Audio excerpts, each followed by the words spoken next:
शुक्लांबरधरं विष्णुं शशिवर्णं चतुर्भुजं प्रसन्नवदनं ध्यायेत्सर्वविघ्नोपशान्तये। गुरुर्ब्रह्मा गुरुर्विष्णुः गुरुर्देवो महेश्वरः गुरुः साक्षात् परब्रह्म तस्मै श्रीगुरवे नमः। व्यासाय विष्णुरूपाय व्यासरूपाय विष्णवे नमो वै ब्रह्मनिधये वासिष्ठाय नमो नमः। कूजान्तं राम रामेति मधुरं मधुराक्षरम् आरुह्य कविताशाकं वन्दे वाल्मीकिकोकिलम्। आपदामपहत्तारं दातारं सर्वसम्पदां लोकाभिरामं श्रीरामं भूयो भूयो नमाम्यहम्।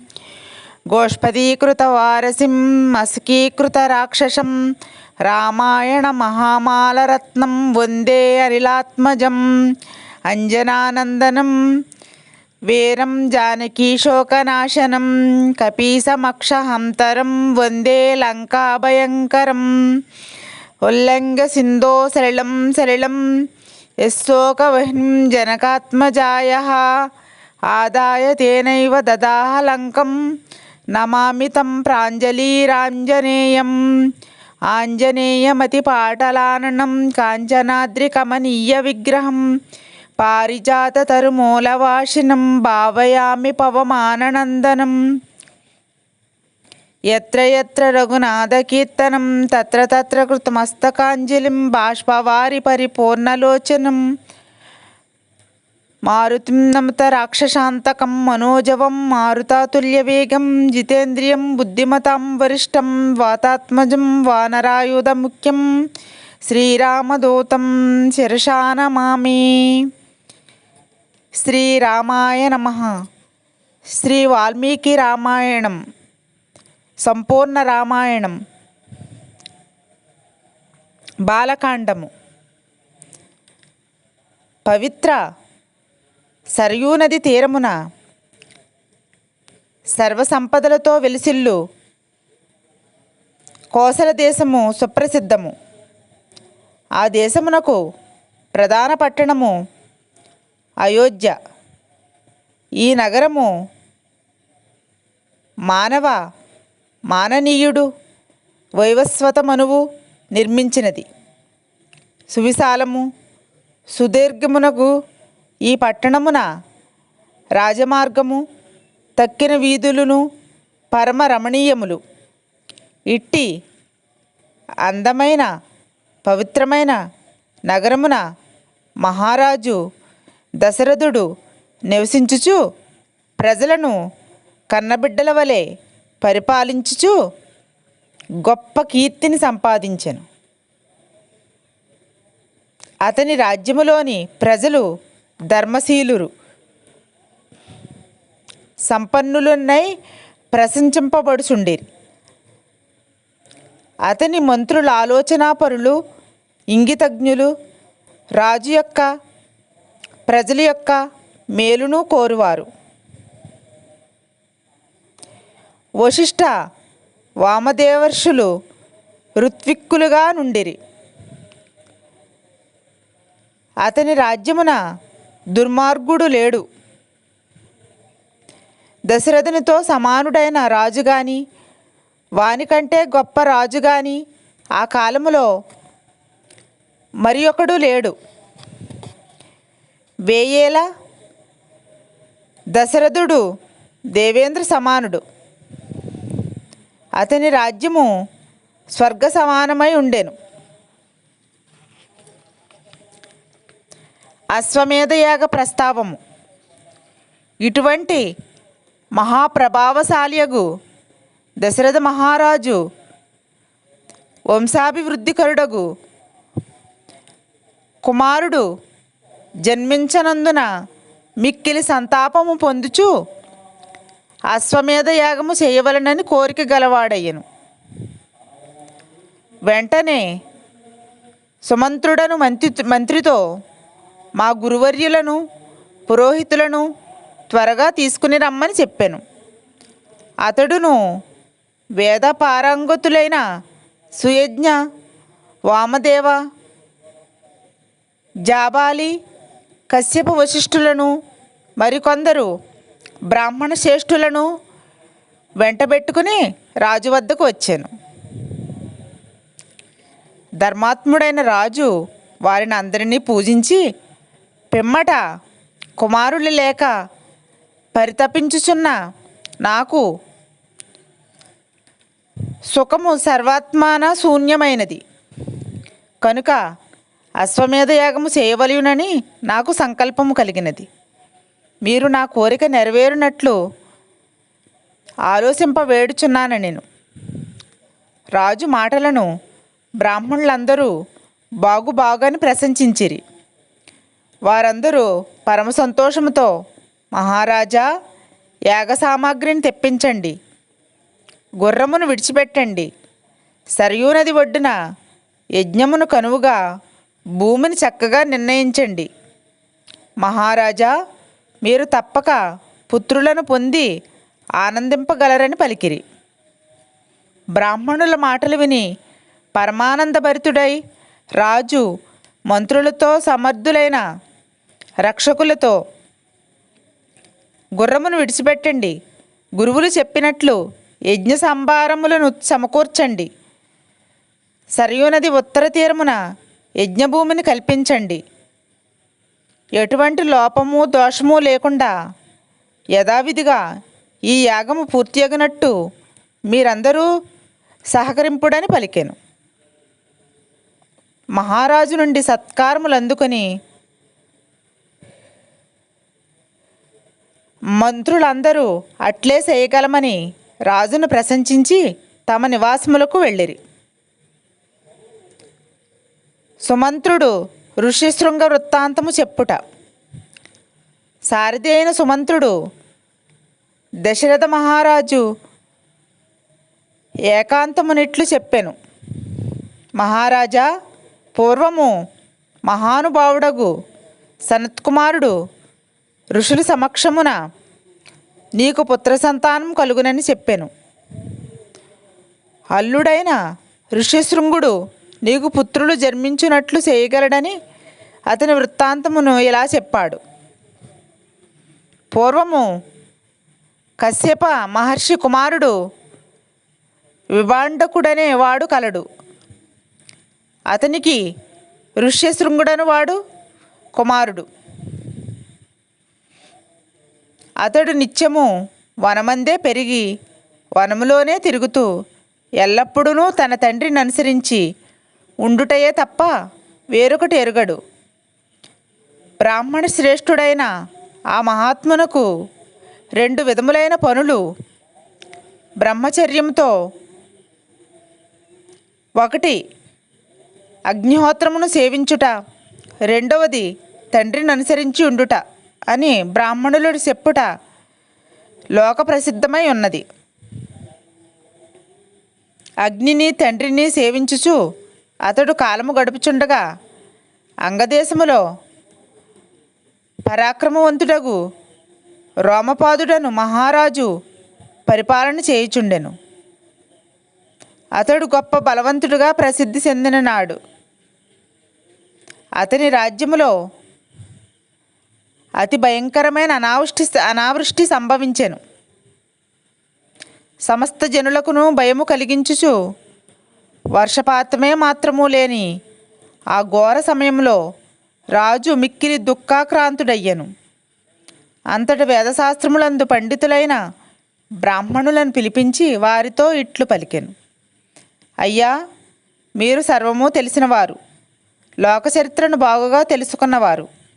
ఈ అనావృష్టికి ప్రాయశ్చిత్తముగా ఏదైనా నియమమును తెలియజేయండి అని రాజిట్లు పలుకగా, వేదములందు గొప్ప పాండిత్యము గల ఆ బ్రాహ్మణులు, మహారాజా, ఏ ఉపాయము చేతనైనను విభాండక ముని కుమారుడగు ఋష్యశృంగుని ఇక్కడకు రప్పించుము. వేదములందు సంపూర్ణ పాండిత్యము గల అతనిని బాగుగా పూజించి నీ కుమార్తె అయిన శాంతను భక్తిపూర్వకంగా వానికిచ్చి వివాహము చేయుము. అంతట వానలు బాగుగా కురిసి పైరులన్నీ చక్కగా పంటలు పండును. ప్రజలెల్లరూ కష్టములు తొలగి సుఖ సంతోషములతో నుందురు అని ఉపదేశించిరి. వారి మాటలు విని రాజు ఎల్లప్పుడూ తండ్రిని అగ్నిని సేవించే అతనిని ఎట్లు తీసుకుని రాగలము అని మిక్కిలి విచారపడిను. చివరకు మంత్రులతో బాగుగా ఆలోచించి పురోహితుని మంత్రులను పిలిచి గౌరవించి వారిని వెళ్ళి ఋష్యశృంగుని తీసుకుని రండని చెప్పాను. వారు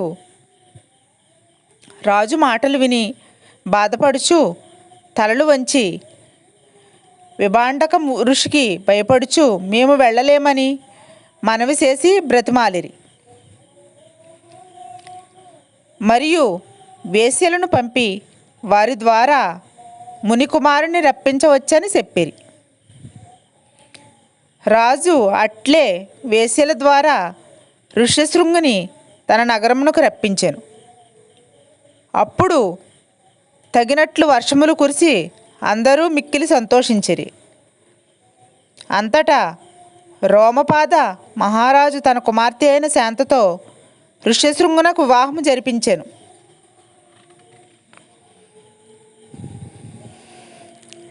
ఋష్యశృంగుని తెచ్చుట. దశరథుడు ఋష్యశృంగుని వనము నుండి ఎట్లు తీసుకురాగలిగిరని ప్రశ్నింపగా సుమంత్రుడు ఈ విధముగా చెప్పాను. పురోహితుడు మంత్రులతో రాజు వద్దకు వచ్చి ఇట్లు విన్నవించాడు. మహారాజా, అపాయరహితమైన ఒక ఉపాయం ఆలోచించితిమి. అదే మన ఋష్యశృంగుడు వేదం పఠించుచు వనమందే సంచరించుచుండును. అతడు స్త్రీలని ఎరగడు, విషయసుఖములు అతనికి తెలియవు. మనసును ఆకర్షించు అట్టి విషయభోగములతో వారిని వశపరుచుకొని ఈ పట్టణమునకు తీసుకుని వస్తాము. వేశ్యలను అందగత్తెలైన వారిని బాగుగా అలంకరించుకుని అతని ఆశ్రమమునకు వెళ్ళినట్లు ఆజ్ఞాపించండి. వాళ్ళు అనేక విధములైన ఉపాయములతో మునికుమారునకు ఆశ కలుగజేసి వారిని ఇక్కడకు తీసుకువస్తారు. ఆ వేశ్యలను బాగుగా గౌరవించండి.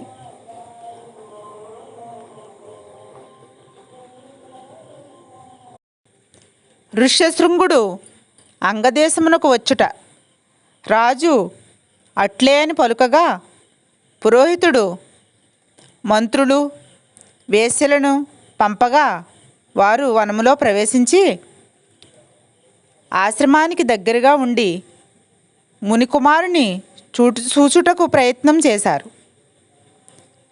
ఋషిపుత్రుడు ధైర్యశాలి, ఎల్లప్పుడూ ఆశ్రమందే ఉండువాడు కనుక బయటకు రాలేదు. అతడు పట్టణంలో ఉండే వస్తువులను కానీ స్త్రీ పురుష భేదము కానీ ఎరుగడు. ఒకనాడు అనుకోకుండా ఋష్యశృంగుడు వేశ్యలున్న చోటికి వచ్చి వాళ్ళను చూశాడు. ఆ వేశ్యలు చిత్ర విచిత్ర వేషములు ధరించి మధురముగా పాటలు పాడుచు మునికుమారుని వద్దకు వచ్చి, నీవెవడవు, ఏమి చేస్తున్నావు? మేము బ్రహ్మజ్ఞానము కోరుచున్నాము. నీవు ఒక్కడవే జనములేని వనములో ఎందుకు తిరుగుచున్నావు అని ప్రశ్నించారు. ఎప్పుడూ చూడని అందగత్తెలైన ఆ స్త్రీలను చూసి స్నేహభావంతో, నా తండ్రి విభాండక మహర్షి, నా పేరు ఋష్యశృంగుడు. ఓ అందగత్తెలారా, మా ఆశ్రమం ఇక్కడకు దగ్గరనే ఉన్నది. అక్కడ మీకు అందరకు శాస్త్ర ప్రకారము పూజ చేస్తాను అని మునికుమారుడు చెప్పాడు. ఆ వేశ్యలందరూ వాని మాటలు విని అతని ఆశ్రమము చూచుటకు వెళ్ళిరి. ఋష్యశృంగుడు వారందరికీ పూజ చేసి దుంపలను పండ్లను సమర్పించాడు. ఆ వేశ్యలు వాని సత్కారమును స్వీకరించి ఉత్సాహము కలవారై విభాండక మహర్షికి భయపడి త్వరగా అక్కడి నుండి వెళ్ళదలిసి, ఓ బ్రాహ్మణోత్తమ, నీవు కూడా మేమిచ్చే పళ్ళని తీసుకుని త్వరగా తినుము, నీకు శుభము అగుగాక అని పలికి సంతోషంతో అందరూ అతన్ని కౌగిలించుకుని అనేకములైన పిండి వంటలను వానికిచ్చారు. అతడు వాటిని పళ్ళనే తిన్నాడు. తరువాత ఆ వేశ్యలు మా అనుష్ఠానమునకు వేళైనది అని అతని దగ్గర సెలవు తీసుకుని విభాండక మహర్షికి భయపడుచు వెళ్ళిపోయారు. వారందరూ వెళ్ళిన తర్వాత మునికుమారుడు కలత చెందిన మనస్సు కలవాడై దుఃఖముతో పరితపించాడు. మరునాడు మునికుమారుడు ఆ వేశ్యలున్న చోటికి వెళ్ళాడు. ఆ స్త్రీలు చక్కగా అలంకరించుకుని అందమైన దుస్తులు ధరించి ఋష్యశృంగునికి కనిపించారు.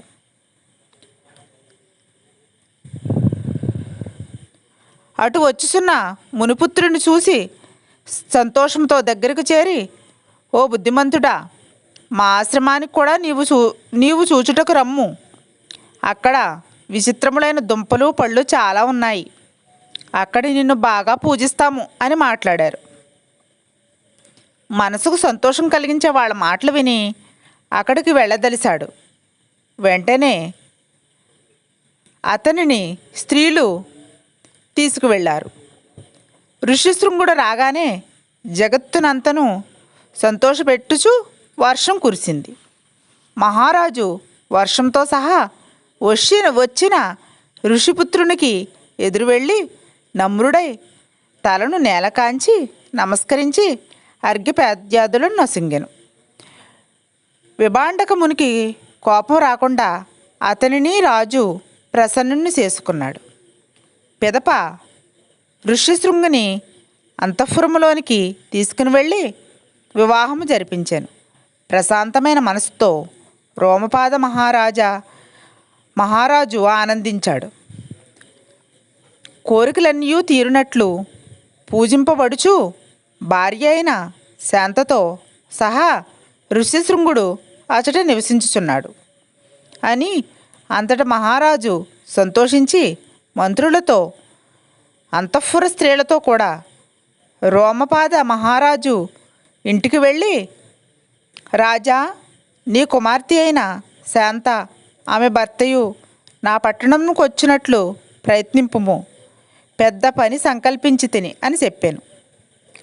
రోమపాద మహారాజు అట్లే అని నీవు నీ భార్యతో దశరథుని యాగమునకు వెళ్ళుమని ఋష్యశృంగునికి చెప్పాను. ఋష్యశృంగుడు తన భార్యతో అయోధ్యకు వెళ్ళాను. దశరథుడు ఋష్యశృంగుని అంతఃపురంలో ప్రవేశపెట్టి తన పని నెరవేరినని ఆనందించాను. యజ్ఞ ప్రస్తావము, యజ్ఞ సామాగ్రిని ఆజ్ఞాపించుట. కొంతకాలం గడుపగా వసంత ఋతువు రాగానే దశరథ మహారాజునకు యాగాభిలాష సిగురించాను. అప్పుడు రాజు ఋష్యశృంగునకు నమస్కరించి సంతానము కొరకు చేయు యజ్ఞమున అతన్ని వరించి ప్రార్థింపగా అతడు అందులకు అంగీకరించెను. యజ్ఞ సంభారములు సమకూర్చుట, గుర్రమును విడుచుట, యజ్ఞభూమిని కల్పించుట జరిపింపుము అని చెప్పాను. అంతటి దశరథుడు వేదపారంగులను బ్రాహ్మణ ప్రవరులను రప్పించి ఋషికుమారుని ప్రభావముచే పుత్రులను పొందుటకు అశ్వమేధ యాగము చేయదలిసినని చెప్పగా బాగుని వారందరూ అభినందించిరి. వారి మాటలు విని దశరథుడు ఆనందపరవశుడయ్యను.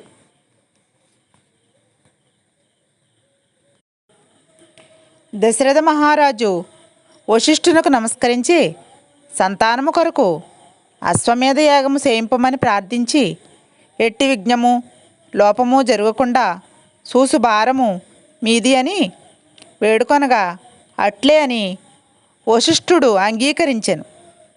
మరియు యజ్ఞ విధానము బాగుగా తెలిసిన వృద్ధ బ్రాహ్మణులను, శిల్పులను, వడ్రంగులు, నటులు, శాస్త్రవేత్తలు మొదలగు వారిని రాజశాసనమును అనుసరించి యజ్ఞకర్మయందు సహకరింపవలసినదిగా వశిష్ఠుడు ఆజ్ఞాపించెను. భక్ష్యాన్న పానములకు విస్తృతమైన ఏర్పాట్లు జరిగినవి. రాజులను, బ్రాహ్మణులను, వైశ్యులను, శూద్రులను, ధార్మికులైన వారిని ఆహ్వానించుమని వశిష్ఠుడు సుమంత్రునకు చెప్పాను. సుమంత్రుడు అందరూ సగౌరవముగా ఆహ్వానించాను. రాజులందరూ అనేక రత్నములు కానుకలుగా తెచ్చి సమర్పించిరి. పిమ్మట యజ్ఞశాల దాని పరిసర ప్రాంతములను చక్కగా తయారు చేసి దశరథుని ఆ ప్రదేశమంతయు చూడవలసిందిగా వశిష్ఠుడు పలికాను. వశిష్ఠుడు ఋష్యశృంగుడు చెప్పుట వలన రాజు శుభనక్షత్రముతో కూడిన దినమందు ఆ ప్రదేశమును చూచుటకు బయలుదేరాను. తదుపరి ఋష్యశృంగుని ముందుంచుకుని వశిష్ఠుడు మొదలగు బ్రాహ్మణులందరూ యజ్ఞమును ప్రారంభించిరి. శ్రీమంతుడైన మహారాజు భార్యలతో సహా యజ్ఞదీక్ష వహించాను. సంవత్సర కాలం పూర్తి అయిన పిమ్మట గుర్రము తిరిగి వచ్చెను. సర్యూనది ఉత్తర తీరమున యజ్ఞము ప్రారంభింపబడినది. బ్రాహ్మణులు ఋష్యశృంగుని ముందుంచుకుని యజ్ఞమును ఆరంభించిరి. ఆ యజ్ఞమున ఇంద్రాది దేవతలను ఆహ్వానించిరి. ఋష్యశృంగుడు మొదలగు వారు మంత్రములతో మధురగానములతో దేవతలను ఆహ్వానించిరి. హోమము చేయువారు దేవతలను ఆవాహన చేసి వారికి హవిర్భాగములను తగిన రీతిగా సమర్పించిరి. ఆ యాగదినములలో ఆకలితో బాధపడువాడు కానీ అలసిపోయినవాడు కానీ లేడు. షడ్రసోపేతమైన భోజనము, నూతన వస్త్రములు మొదలగు వానితో స్త్రీలను పురుషులను సత్కరించి సంతోషింపజేసిరి. 21 యోపస్తంభములు వస్త్రములతో అలంకరింపబడినది. రాజు యజ్ఞదక్షిణగా హోతాకు తూర్పు దిక్కును, అధ్వర్యునకు పడమర దిక్కును, బ్రహ్మకు దక్షిణ దిక్కును, ఉద్గాతకు ఉత్తర దిక్కును ఇచ్చెను. ఇట్లు యజ్ఞము నిర్వర్తించి దశరథుడు సంతోషించెను. బాగుగా సత్కరింపబడి సంతోషించున్న బ్రాహ్మణుల ఆశీర్వాదములను పొందిన పిమ్మట వంశవృద్ధి కర్మ నిర్వర్తింపవలసిందిగా రాజు ఋష్యశృంగుని కోరగా, బ్రాహ్మణోత్తముడా ఋష్యశృంగుడు, రాజా, మీ వంశమున అభివృద్ధి నొందించు 4 పుత్రులు నీకు జన్మింతురని చెప్పగా ఆ మధురమైన వాక్కును విని యామునికి నమస్కరించి మహారాజు మహానంద సముద్రమున నోలలాడుచుండెను. అప్పుడు మేధావి అయిన ఋష్యశృంగుడు కొంచెం ఆలోచించి, రాజా, పుత్రుడు కలుగుట కొరకు అథర్వశిరః ప్రోక్త మంత్రములతో యాగము చేసేదను అని పలికి అగ్నిలో హోమము చేసెను. ఆ యజ్ఞములో భాగమును స్వీకరించుటకు దేవతలు, గంధర్వులు, సిద్ధులు గుమిగూడిరి. బ్రహ్మాది దేవతలందరూ రావణ సంహారము నిర్దింపగా విష్ణువు యుద్ధములో రావణుని చంపి మీకు క్షేమము కలుగజేయుదునని అభయమిచ్చెను. మరియు దశరథుని తన తండ్రిగా చేసుకొనగోరిన వాడై అంతర్ధానము చెందెను. అటు పిమ్మట అగ్నికుండము నుండి గొప్ప తేజస్సు కలిగినట్టియు గొప్ప బలపరాక్రములు కలిగినట్టియు ఎర్రని వస్త్రములు ధరించి ఎర్రని ముఖము కలిగి గంభీర ధ్వని కలిగి శుభలక్షణములు కలిగి దివ్యాభరణములు ధరించిన ఒక దైవము దివ్యమైన పాయసముతో నిండి ఉన్న బంగారు పాత్రను చేత పట్టుకుని దశరథుని చూసి ఇట్లు పలికెను. రాజా, నేను ప్రజాపత్య పురుషుడను. అనగానే రాజు దోసిలి యొగ్గి, మహాత్మా, నీకు స్వాగతము. నీకేమి పని నేను చేసి పెట్టవలెను అనగా, నీవు దేవతలను నర్చించి నందుకు నీకీ పాయస పాత్ర లభించినది. దీనిని నీ భార్యలకిచ్చి భుజింపుడని చెప్పుము. ఆ భార్యలందు నీకు పుత్రుడు కలుగుదురు. అనగానే నమస్కరించి దశరథుడు ఆ పాత్ర గ్రహించి దరిద్రుడు ధనరాశిని పొందినట్ల ఆనందించుచుండగానే ఆ దైవము అంతర్ధానము చెందెను. చంద్రకిరణములచే ఆకాశం వలె సంతోష కాంతులతో దశరథుని అంతఃపురము వెరజిల్లెను. ఆ దశరథుడు అంతఃపురంలో ప్రవేశించి కౌసల్యతో, పుత్రులను ఇచ్చు ఈ పాయసమును గ్రహించుము అని పలికి ఆమెకు సగము పాయసం ఇచ్చెను. సుమిత్రకు సగములో సగమిచ్చెను. మిగిలిన దానిలో సగము కైకేయికి ఇయ్యగా మిగిలినది మరలా సుమిత్రకే ఇచ్చెను.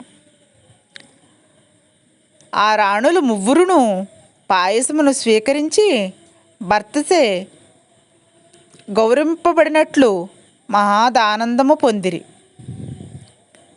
ఆ పాయసమును తినిన వెంటనే ఆ రాణులు గర్భవతులైరి. రాజు గర్భవతులైన భార్యలను చూసి కోరిక తీరినవాడై స్వర్గములో దేవతలు, సిద్ధులు, ఋషులు పూజించుచుండగా దేవేంద్రుడు ఎట్లు సంతోషించునో అట్లు ఆనందించెను. మహాత్ముడకు దశరథునకు శ్రీ మహావిష్ణువు కుమారుడగుచుండగా బ్రహ్మదేవుడు అతనికి సహాయముగా బలవంతులు, కామరూపులు, మాయావులు, సూరులు, విష్ణువుతో సమాన పరాక్రమము గలవారిని, యక్షకిన్నర గంధర్వ విద్యాధరాది దేవాంగనలయందు పుట్టింపుడు. నేను పూర్వమే జాంబవంతుడను ఎలుగుబంటిని సృష్టించి ఉంటినని దేవతలతో అనగా వారు అట్లే సృష్టించిరి.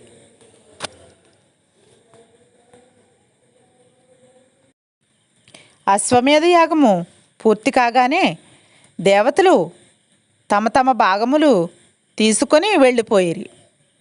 యజ్ఞదీక్ష పూర్తి అయిన దశరథుడు భార్యలతో పరిసారక వర్గముతో కూడా నగరంలో ప్రవేశించెను. ఆయా దేశముల నుండి వచ్చిన రాజులు దశరథుని సత్కారములను పొంది సంతోషముతో తమ తమ నివాసములకు వెళ్ళిరి. ఋషిశృంగ మహర్షి కూడా శాంతతో పాటు పూజింపబడిన వాడై వెడలిపోయాను. ఇట్లందరూ పంపి దశరథుడు పుత్రజననమును గూర్చి ఆలోచించుచు 12 మాసములు గడిపాను. పిమ్మట చైత్రమాస నవమి తిథియందు 5 గ్రహములు ఉచ్చస్థానమందు ఉండగా కర్కటక లగ్నమున పునర్వసు నక్షత్రమందు విష్ణువు యొక్క సగమంచి అయిన నట్టియు సర్వదివ్య లక్షణములు గల శ్రీరాముని కౌసల్య ప్రసవించెను. కౌసల్య ఆ పుత్రునితో దేవేంద్రునితో అదితి వలె అమిత శోభ కలది అయ్యెను. విష్ణువు యొక్క 4వ భాగమైన భరతుడు కైకేయికి జన్మించెను. తర్వాత సుమిత్ర లక్ష్మణ శత్రుఘ్నులను కనెను. అట్టి శుభ సమయమున గంధర్వులు మధురముగా గానము చేసిరి. అప్సరసలు నృత్యమనర్చిరి. దేవదుందుబులు మ్రోగినవి. పుష్పవర్షము కురిసెను. అయోధ్యానగరంలో గొప్ప ఉత్సవము జనసమూహముతో నిర్వహింపబడెను. వీధులు కిక్కిరిసి జనము కలవై ప్రకాశించినవి. రాజు చాలామందికి పారితోషికములను అందించెను. బ్రాహ్మణులకు గోదానమిచ్చెను. పుట్టిన 11వ దినమున నామకరణ మహోత్సవము జరిగెను. పిల్లలందరిలో పెద్దవాడైన కౌసల్య కుమారునకు రాముడని, సుమిత్ర కుమారులిరువులకు లక్ష్మణ శత్రుఘ్నులని, కైకేయి కుమారునకు భరతుడని వశిష్ఠుడు పరమానందముతో పేర్లు పెట్టెను. బ్రాహ్మణులకు రాజు అనేక రత్నరాశులను దానము చేశాను. ఆ కుమారులు అందరిలో పెద్దవాడైన రాముడు తండ్రికి అత్యంత ప్రీతిపాత్రుడై ఉండెను. మరియు అన్ని ప్రాణులకు ఇష్టుడై ఉండెను. నలుగురు పిల్లలను శూరులు, వేదవేత్తలు, లోకక్షేమము కోరువారును. అందరూ మంచి జ్ఞానము కలవారు, సద్గుణములతో విలసిల్లువారును. వారందరిలోనూ సత్యపరాక్రముడగు రాముడు గొప్ప తేజస్శాలి అయి నిర్మలమైన చంద్రబింబం వలె సర్వజనులకు ఇష్టమైన వాడుగా ఉండెను. ఏనుగుల మీద, గుర్రముల మీద స్వారీ చేయుట, రథములో ప్రయాణించుట బాగుగా తెలిసినవాడు. ధనుర్వేదమంద అపార ప్రజ్ఞాశాలి అయి తండ్రికి సేవ చేయుట యందు ఆసక్తి కలవాడై ఉండెను.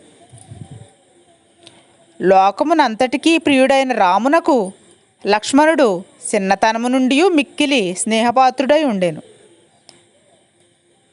బయట సంచరించు ప్రాణమే లక్ష్మణుడు శ్రీరామునకు. అతడు లేనిదే రాముడు నిద్రపోయేవాడు కాదు. అతడు ప్రక్కన లేనిదే మృష్టాన్నమును రాముడు తాకెడివాడు కాదు. రాముడు వేటకు వెళ్ళినప్పుడు అతని వెన్నంటి ధనుస్సు ధరించి లక్ష్మణుడు రక్షించుచుండేవాడు. దశరథ మహారాజు ఆ నలుగురు కుమారులతో దేవతలతో కూడి బ్రహ్మదేవుడి వలె మిక్కిలి సంతోషించుచుండెను. రాముని లక్ష్మణుడు అనుసరించినట్లే శత్రుఘ్నుడు భరతుని ఎప్పుడూ విడవక సేవించుచుండెను. జ్ఞానవంతులు, సమస్త సద్గుణ శోభితులు, లజ్జ కలవారు, కీర్తిమంతులు, దీర్ఘదృష్టి కలవారు అగుపుత్రులను చూసి దశరథ మహారాజు బ్రహ్మానందము అనుభవించుచుండెను. ఇట్లుండగా దశరథుడు గురువుతోనూ బంధువులతోనూ కలిసి తన కుమారుల వివాహ విషయమై మంత్రులతో ఆలోచింపసాగాను. అదే సమయమున మహా తేజస్శాలి అయిన విశ్వామిత్ర మహాముని దశరథ మహారాజును చూడకోరిన వాడై ద్వారపాలకులను త్వరగా వెళ్ళి రాజునకు తాను దర్శనమును కోరుచున్నట్లు చెప్పుడని పంపాను. ద్వారపాలకులు అందరూ భయపడి రాజభవనముకు పరిగెట్టిరి. మరియు విశ్వామిత్ర మహర్షి మిమ్ము చూచుటకై వచ్చి ఉన్నారని దశరథునకు విన్నవించిరి. ఆ మాట విని వెంటనే సంతోషంతో పురోహితుని వెంట పెట్టుకుని దశరథుడు విశ్వామిత్రుని వద్దకు వచ్చి యథావిధిగా వానిని అర్చించాను. విశ్వామిత్రుడు రాజును కుశలం అడిగాను. పిమ్మట దశరథుడు మీరాక అమృతము ప్రాప్తించినట్ల ఆనందింపచేయుచున్నది. నీరు లేని చోట వర్షం పడినట్లు మీరాక మిక్కిలిది ఆహ్లాదకరము. మహాముని, నీకు స్వాగతము. నీకు నా వలన ఏ కోరిక తీరవలసి ఉన్నది? నేను నేడు సార్థకమైన జన్మ కలవాడినైతిని. నా జీవితము సఫలము. బ్రాహ్మణ శ్రేష్ఠుడైన నిన్ను చూసి నందున నేడు సుప్రభాతము. మొదట రాజర్షివై పిదప బ్రహ్మర్షివైన నీవు అనేక విధముల పూజనీయుడవు. నీవే కోరికతో వచ్చితివో తెలియజేయుము. నీ అనుగ్రహమునకు పాత్రుడను కాగోరుచున్నాను అని హృదయమునకు సుఖము కలిగించు మాటలను వినయపూర్వకంగా మాట్లాడినందుకు పరమర్షి అయిన విశ్వామిత్రుడు మిక్కిలి సంతోషించెను మరియు ఇట్లు పలికెను. మళ్ళీ బాలకాండంతో రేపు మళ్ళీ కలుద్దాం. మంగళం కోసలేంద్రాయ మహనీయ గుణాబ్దయే చక్రవర్తి తనూజాయ సార్వభౌమాయ మంగళం. సర్వం శ్రీ ఉమామహేశ్వర పరబ్రహ్మార్పణమస్తు. స్వస్తి.